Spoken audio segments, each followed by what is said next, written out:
hire the first batch, you can give them scholarships so they don't have to pay any money. If they don't succeed, it's not going to be any good for me, because the subsequent batches are going to look at it and say, well, you go to University of Arkansas as an underrepresented minority, people don't treat you well, and you don't succeed.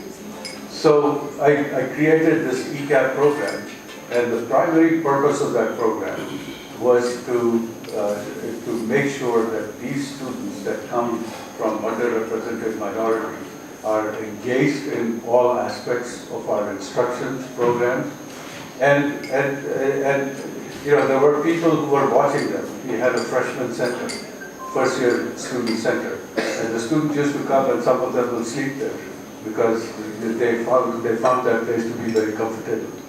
But as part of that, there was a group of people observing them to see, which student is assimilating in the group, which student is not assimilating in the group, and what their issues are.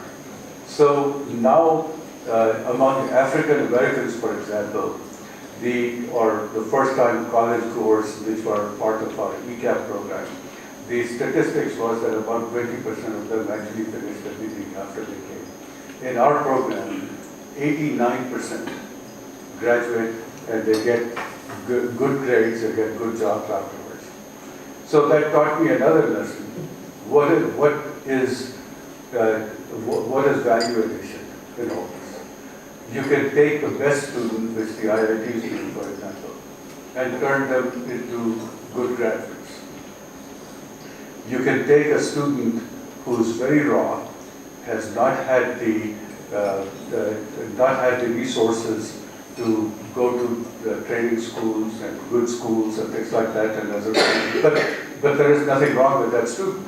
You understand that student, give them the right instructions, and they graduate at the top of the class. So I have several of such examples. That, in my mind, is value addition.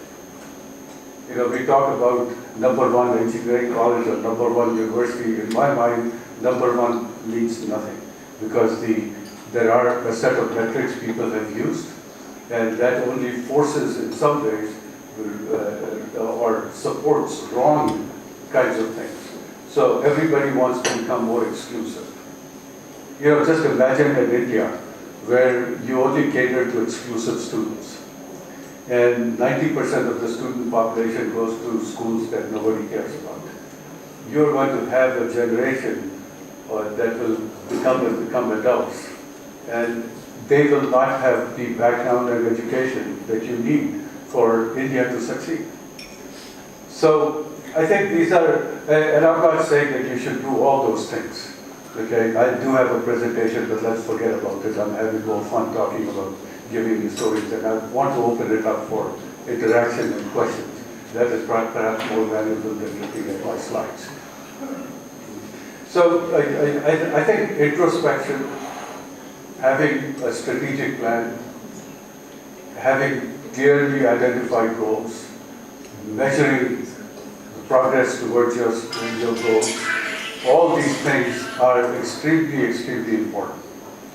And that is what I call continuous quality improvement. The registrar is here. I would say that a registrar's office has just as much a role in creating a good university as a classroom teacher. If you have a registrar's office where students are lined up to pay their fees or to get a tapa on one of their papers, and they stand in line for 2 hours, it is 2 hours that they don't have to go to classes, 2 hours that they cannot spend working the homework.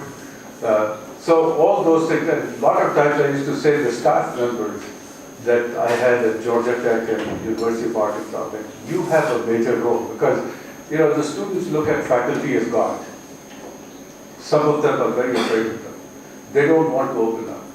But the staff member that sits in front of my office, if they greet everybody with a smile, they ask what their names are, where they are from, and they strike them into conversation. Very soon these people start opening up and they tell you what their issues are. And that helps you help them. Okay. So let me stop here and the University of Arkansas, for example, the same journey.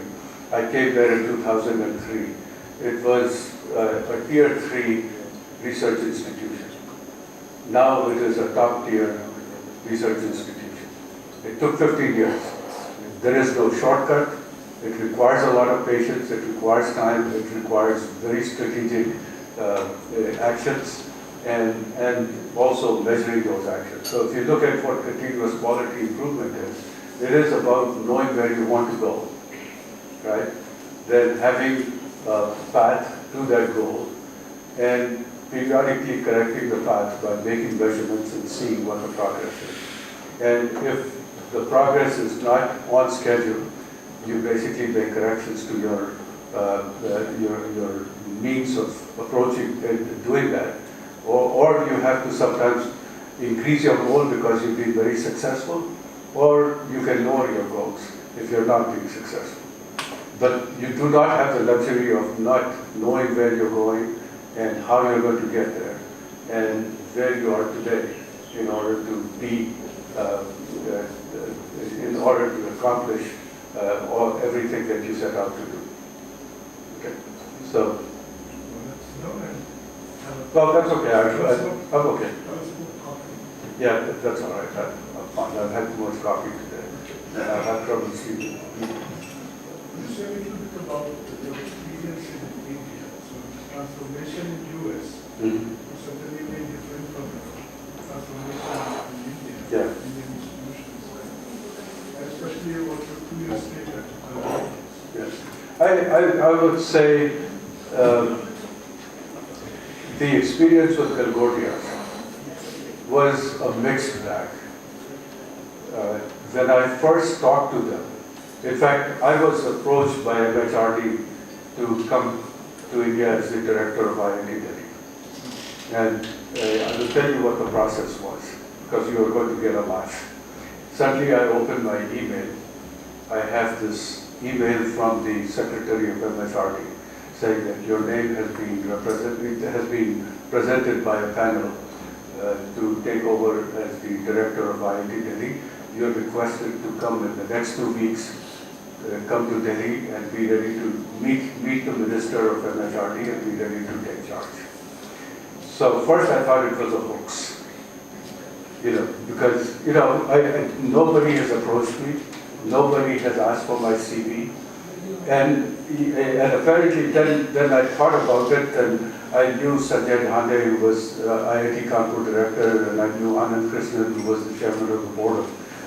So I thought perhaps these friends of mine have been involved in the process. So I called the number that they asked me, and Ashok, who was the secretary of MHRD, he answered the phone. And the first thing I asked him, what is this? Why I have not consented to my name being considered. Nobody has asked me. And he said, well, this is how it is in India, because if we let people know what the names are, then we start getting a lot of phone calls and a lot of politics happens. So we keep it quiet until we are ready to do that. And one thing, if you come here, come prepared. We will ask you to sign the acceptance letter and basically take charge. And I said, well, I'm a dean in a college where I worked for 9 years. How can that be possible? I cannot just leave here and I've lived in America for so long. So I basically said, asked him, what the salary was, and he told me, and I said, well, no, that won't work for me. So I ended the conversation. Galgodia's university was exactly the opposite. They had a search for Korn Ferry that looked for people, and the negotiation was, well, tell us what your American salary is, we will give you that, we will give you this, we will give you this. And I came here because thinking that if somebody is giving me all these things, that they must have something in mind. And what they had in mind was admission. So at the time, they were just a brand new university, so my name and my photograph was posted everywhere, as the person. And I was given the freedom to bring 15 people with me if I wanted to, and I did. I did bring 15 people, most of them have left and gone back. Beyond that, there was no thinking. There was no thinking of, okay, you've appointed a vice chancellor, what do you ask the vice chancellor to do? My question was, tell me what do you want done? And if you don't know, I can tell you what I should do. That wasn't acceptable either. So I'm using that example, but I would say that 99% of the private institutions are exactly in that mode. I visited hundreds of institutions while I was here for 2 years. They really need help. And then I realized after coming here that the only thing I can do is help NBA get into Washington Accord. That was one. Get involved in a lot of committees in UGC and other places, and I did that. And that they didn't mind at all, because Belgravia University's face was being everywhere. And then I decided that I'm going to teach, get to know the students. I'm going to have faculty development programs. I'm going to start some new initiatives and things that all academic. And basically said that don't involve me in hardcore administration, accounting, or anything like that. I don't want any part of it because I know how things happen in India, and I'm a U.S. citizen, so I can get prosecuted in America for doing wrong things in India. So overall, I would say I make the best out of it. It is an experience that I have absolutely have no doubts